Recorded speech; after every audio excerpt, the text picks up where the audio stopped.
नमस्कार दर्शक मित्रों, अब तक द्वारा प्रकाशित थनार विशेष कार्यक्रम अंक विज्ञान प्रगतिना सरनामामां आप सर्वेનું हार्दिक स्वागत करूं છું।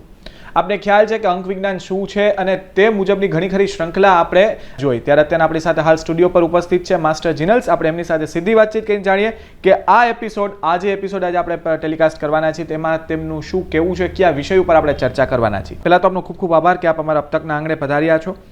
આપણે ઘણી ખરી અંક વિજ્ઞાનને લઈને ચર્ચાઓ કરી, વાર્તાલાપ કર્યા, પણ આજે એક એ મુદ્દો સતત ઉદ્ભવિત થાય મારા મગજમાં કે ભાઈ રાષ્ટ્ર નિર્માણ હોય કે કોઈ પણ ક્ષેત્રમાં ભારતની જે પ્રતિષ્ઠિત પ્રતિભાઓ છે એમની જન્મ તારીખ સાથે અંક વિજ્ઞાન કઈ રીતે મીન્સ કે મેચ થતું હોય। ધારો કે આપણે વડાપ્રધાનની વાત કરીએ, ધીરુભાઈ અંબાણીની વાત કરીએ કે ગૌતમ અદાણીની વાત કરીએ, આ તેમના ક્ષેત્રમાં પારંગત છે, નિષ્ણાંત છે, લોકો એને માને છે। તો મારો પ્રથમ પ્રશ્ન જે છે કે વડાપ્રધાનની જ આપણે જો પહેલાં ચર્ચા કરીએ કે એમની જન્મ તારીખ જો હું ભૂલ ન કરતો હોય તો 17/9/1950 છે, તો આને અંક વિજ્ઞાન સાથે આપણે કઈ રીતે મર્જ કરશું, કઈ રીતે જોડીશું? જય જિનેન્દ્ર, ગયા એપિસોડમાં આપણે ચર્ચા કરી હતી કે મૂળાંક શું હોય, ભાગ્યાંક શું હોય, મૂળાંક અને ભાગ્યાંકની તમારા જીવનમાં કઈ રીતે અસર આવતી હોય અને કઈ રીતે પોઝિટિવ અને નેગેટિવ અસરથી તમે ડે ટુ ડે લાઈફમાં ચેન્જ કરીને તમારી પ્રગતિના સરનામે તમે પહોંચી શકો।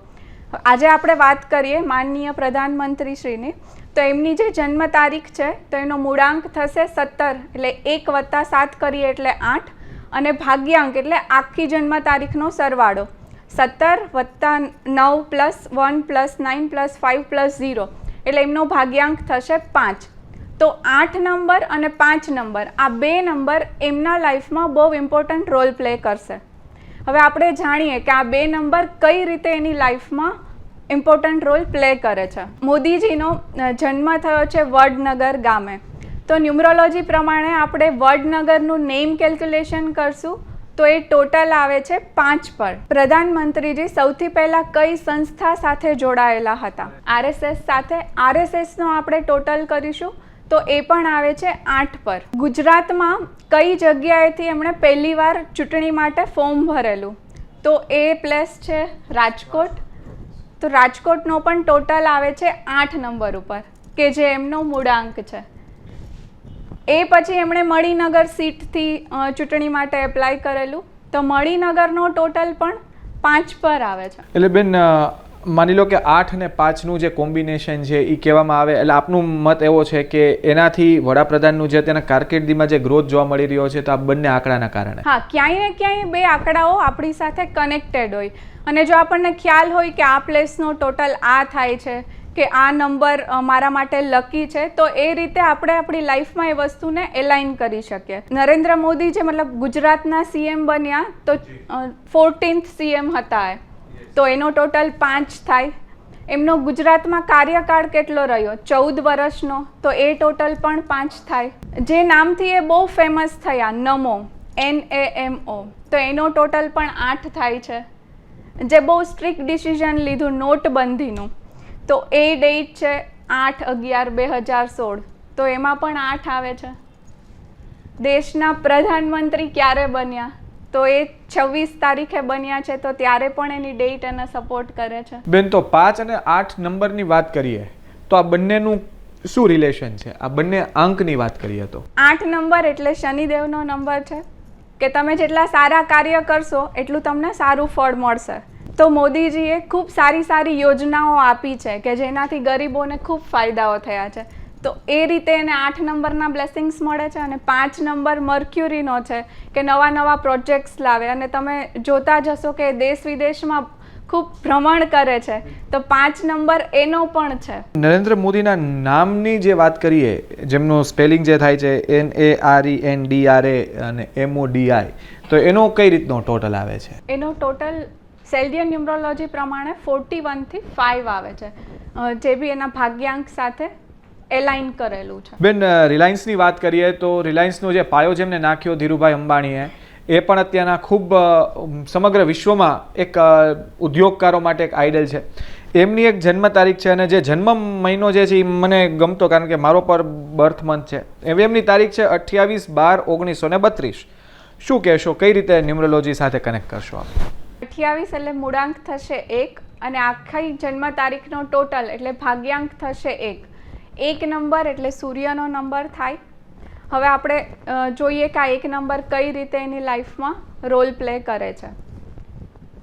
એક નંબરને સૌથી વધારે કયા નંબર સાથે બને? 9 નંબર સાથે, કારણ કે જે રાજા છે હંમેશા સેનાપતિને સાથે લઈને ચાલે. તો આપણે વાત કરીએ તો રિલાયન્સ ઇન્ડસ્ટ્રીનો પાયો કયા ગામમાં નખાણો? તો જામનગર સિટીમાં નખાણો. જામનગર સિટીનો આપણે નેમ ટોટલ કરીએ તો એ 9 નંબર પર આવે. 18 એટલે 9, બરોબર છે. રિલાયન્સ ઇન્ડસ્ટ્રીની સ્થાપના કઈ તારીખે થઈ? 8/5/1973ના દિવસ. તો એ પણ એની સાથે એલાઇન થયેલી છે. એનો તમે ટોટલ કરશો તો એલાઇન થયેલો છે. ધીરુભાઈ અંબાણીનું નામ છે એ 41 થી 5 એટલે કે બિઝનેસ નંબર પર સેટ કરેલું છે. રિલાયન્સ ઇન્ડસ્ટ્રીનો ટોટલ કરીશું એના નેમનો રિલાયન્સ ઇન્ડસ્ટ્રી પ્રાઇવેટ લિમિટેડ, તો એ 81 થી 9 નંબર પર આવે છે. તો નામ પણ આ રીતે એમનું એલાઇન થયેલું. બેન, તો સાથે એમના જે દીકરાની વાત કરીએ મુકેશ અંબાણી, એમની જન્મ તારીખ છે 19/4/1957 અને એ પણ જે વારસો જે તેને સંભાળ્યો છે અને એમાં પણ જે ઉન્નતિ કરી છે, તો શું માનો છો એમની જન્મ તારીખ વિશે આપનું શું કહેવું છે? મુકેશભાઈની વાત કરીએ તો એમનો મૂળાંક થશે 1 + 9 એટલે 1. અગેન સૂર્યને રૂલ કરે છે. અને ભાગ્યાંક થશે 9 કે જે મંગળને રિપ્રેઝેન્ટ કરે છે. 1 અને 9નું કોમ્બિનેશન હંમેશા સારું રિઝલ્ટ આપતું હોય છે. મુકેશ અંબાણીના નામનો ટોટલ કરીએ આપણે તો એ 3 પર જાય છે. એવું પણ હોય છે કે તમારો ભાગ્યાંકનો ટોટલ કયા નંબર પરથી આવે છે? તો એમના ભાગ્યાંકનો ટોટલ 36 થી 9 આવે છે. 3 નંબર સાથે એમનું નામ અલાઇન થયેલું છે. હવે આપણે વાત કરીએ તો મુકેશ અંબાણીએ જે નવી કંપનીની શરૂઆત કરી જીઓ, તો જીઓનો નામ ટોટલ પણ 9 નંબર પર આવે છે. અને જે દિવસે જીઓ જ્યારે ફર્સ્ટ ટાઈમ લોન્ચ કર્યું હતું એમના કર્મચારી માટે, તો એ ડેટ પણ 9 નંબર પર આવે છે. એટલે બેન, કહેવાનો ભાવાર્થ આપનો એ છે કે 1 અને 9 નંબર જે છે એ ક્યાંક ફ્રેન્ડલી નંબર છે અને એનાથી જે પ્રગતિના જે દ્વાર છે એ ખુલી જતા હોય છે. અંબાણી પરિવાર માટે 1 નંબર અને 9 નંબર ખૂબ સારી રીતે એમની સાથે સંકળાયેલો છે એવું આપણે આના પરથી એનાલિસિસ કરી શકીએ કે આ 2 નંબરના બ્લેસિંગ્સ એમને બહુ વધારે મળે છે. બેન, હવે ગૌતમ અદાણીની વાત કરીએ તો એમની એક જન્મ તારીખ છે 24/6/1962. શું કહેશો આપ? 24 એટલે મૂળાંક થશે 6 અને એનો ભાગ્યાંક થાય છે 3. અદાણી કંપનીનું નેમ પણ 3 પર સેટ થયેલું છે. ADANI ન્યુમરોલોજી પ્રમાણે આપણે કેલ્ક્યુલેટ કરીએ તો એનો ટોટલ 3 આવે છે. કયા યરમાં ગૌતમ અદાણી ખૂબ ફેમસ થયા? તો એના 60મો જ્યારે જન્મદિવસ આવ્યો ત્યારે એ ફેમસ થયા. બેન, બીજી સૌથી મોટી વાત એ છે કે આ it is an analysis, 100% analysis કે આવું બની શકે, પણ 99 કેસીસમાં આ સાચું સાબિત થયું છે કે જે એમના ભાગ્યાંક હોય કે એમનું જે મૂળાંક હોય એના ઉપરથી જ સમગ્ર તારણ આવતું હોય છે અને એમની લાઈફ ડિસાઇડ થતી. હવે આપણે રેમેડીની જો વાત કરીએ કે માની લો કોઈ પણ વ્યક્તિને કહેવાય કે જે સરખા નંબર આવે કે જે કોમન નંબર કે જે એના ભાગ્ય માટે સારા હોય, એમના કારકિર્દી માટે સારા એ ન હોય અને બીજા નંબર હોય, તો એની રેમેડી શું? ધારો કે એમાં પ્રથમ આપણે વાત કરીએ કે ભાઈ નેમ સેટ કરવાની રેમેડી. અત્યારની એ પણ એક ટ્રેન્ડિંગ ચાલ્યું છે. ધારો કે સે ફોર એક્ઝામ્પલ કોઈનું નામ આવતું હોય પણ એમાં એક લેટર વધુ ઉમેરી દે તો એને સારો એવો ફાયદો મળે છે. શું કહેશો? કોઈ પણની બર્થ ડેટ મુજબ કયા નંબરના એને બ્લેસિંગ્સ મળે છે અને કયો નંબર એને અવોઇડ કરવાનો છે, આના ઉપરથી એનું નેમ સેટ કરવામાં આવે છે. હવે ધારો કે કોઈની અંક કુંડલીમાં 5 નંબર મિસિંગ છે અને હવે એની લાઈફમાં સ્ટેબિલિટી નથી, એને નવી ઓપોર્ચ્યુનિટીઝ નથી મળતી. હવે એનું આપણે નામ ચેક કરીએ તો એનો નેમ ટોટલ 4 પર આવતો હોય તો કોઈ પણ એક આલ્ફાબેટ એડ કરીને એનો નેમ ટોટલને 5 પર સેટ કરવામાં આવે. એટલે 5 નંબર જે એની અંક કુંડલીમાં મિસિંગ છે એના બ્લેસિંગ્સ આપણે એને નેમ થ્રુ આપી શકીએ. હવે મને પણ બીજો પ્રશ્ન ઉદ્ભવી થાય છે. માની લો કે આપે કીધું કે સે ફોર એક્ઝામ્પલ હું મારા નામની વાત કરું કે MARUT, હવે હું કદાચ એક એ વધારે એડ કરું છું એટલે મને મારા લાઈફમાં ચેન્જીસ આવવા માટે એવું પણ કહેવાય છે કે સતત એ નામ ક્યાંક લખવું પડે કે બોલવું પડે. એ શું પ્રક્રિયા છે બેન? જી, એક તો ડોક્યુમેન્ટ ઉપર નામ ચેન્જ કરવું તો થોડું ડિફિકલ્ટ થાય, એટલે તમે સોશિયલ મીડિયા પર તમારું નામ ચેન્જ કરી શકો.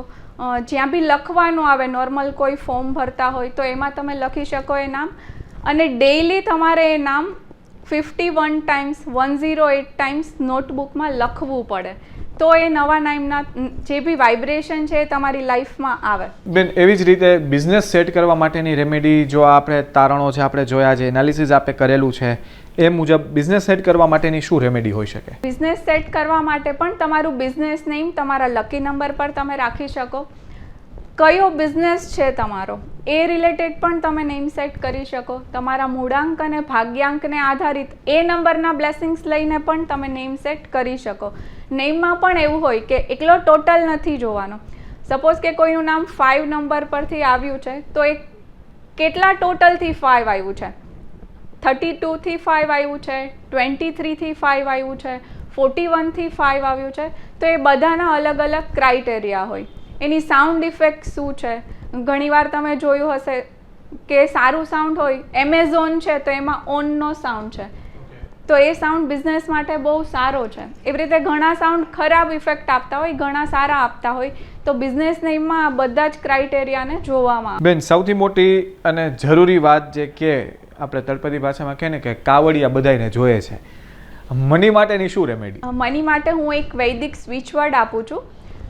આ માતા લક્ષ્મીનો જ બીજ મંત્ર છે, પણ આમાં કોઈ રૂલ નથી કે તમારે માળા લઈને બેસવાનું કે આ જ જગ્યાએ તમે કરી શકો. જ્યારે તમને ટાઈમ મળે, જ્યારે તમારી અનુકૂળતા હોય ત્યારે માત્ર આ શબ્દને ચેન્ટ એટલે કે મનમાં જાપ કરવાના છે. એવા જાપ કે તમે બોલો ને તમારા કાનને સંભળાય એ રીતે તમારે જાપ કરવાના છે. આ મંત્ર છે શ્રીમ, શ્રીમ શ્રીમ શ્રીમ શ્રીમ. આ તમારે જેટલી વાર બી બોલી શકો એટલી વાર બોલવાનું છે. આનાથી તમારા લાઈફમાં નવી નવી ઓપોર્ચ્યુનિટી ખુલશે, એટલે કે તમારા આવકના નવા નવા રસ્તાઓ ખુલશે અને એ ઓપોર્ચ્યુનિટી તમારે ગ્રેપ કરવાની છે અને તમારા જીવનમાં આગળ વધવાનું છે. બેન, હવે રેમેડીમાં અંતિમ એક મુદ્દો છે કે જ્યારે લોકો લાઈફના ડિસિઝન લેતા હોય, અમુક લોકોને ન્યુમરોલોજી વિશે ખ્યાલ છે પણ બિલીવ નથી કરતા. ક્યાંક એવો કિસ્સાઓ જોવા મળે છે કે જાગૃતતા નથી, ક્યાંક એવું છે કે ખોટી ભ્રામક વાતો કરવામાં આવતી હોય છે અને એનું અનુસરણ કરીને લોકોની લાઈફ સ્પોઇલ થતી હોય છે. એવા ઘણા કિસ્સાઓ આવતા હોય. હવે લાઈફના ડિસિઝન યોગ્ય રીતે લેવામાં આવે એના માટેની શું રેમેડી? સૌથી પહેલાં તો કર્મ કરવું ફરજિયાત છે. કર્મ કર્યા વિના કશું થવાનું નથી. સેકન્ડ, તમે તમારી આસપાસના જેટલા બી નંબર છે એને એલાઇન કરી શકો. તમારો મોબાઈલ નંબર, તમારું ઘર નંબર, તમારો કાર નંબર, તમારો અકાઉન્ટ નંબર, તમારી મોબાઈલનો પિન નંબર, જ્યાં જ્યાં તમારી આજુબાજુ નંબર્સ છે, તમે ઓફિસ કોઈ નવી લેવાના હોય તો એનો નંબર, નેમ નંબર, બધા જ નંબરને તમે એલાઇન કરી શકો અને તમારો મૂળાંક અને તમારો ભાગ્યાંક શું છે અને એ તમને શું કહે છે એ રીતે તમે તમારી લાઈફસ્ટાઈલ સેટ કરો. એટલે તમને ખ્યાલ આવશે કે આ મારે નથી કરવાનું અને આ મારે કરવાનું છે. આ બેઝ પર એ ડિસિઝન લેશે તો 100% સાચા નિર્ણય લઈ શકશે. બેન, આ ચર્ચા તો પૂરી થઈ ગઈ પણ મારે આ જ ચર્ચામાં અમુક આપને બીજા પ્રશ્ન પૂછવા છે.